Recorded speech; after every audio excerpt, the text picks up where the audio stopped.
रामचन्द्राय जनकराजजामनोहराय मामकाभीष्टदाय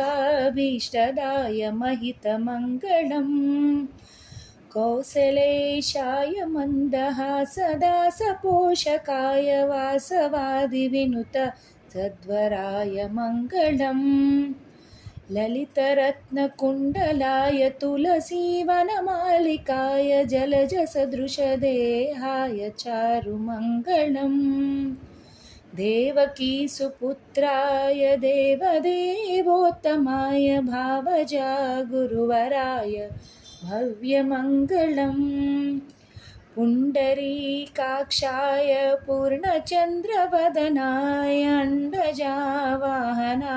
अतुलमङ्गलम् विमलरूपाय विविधवेदान्तवेद्याय सुमुखचित्तकाय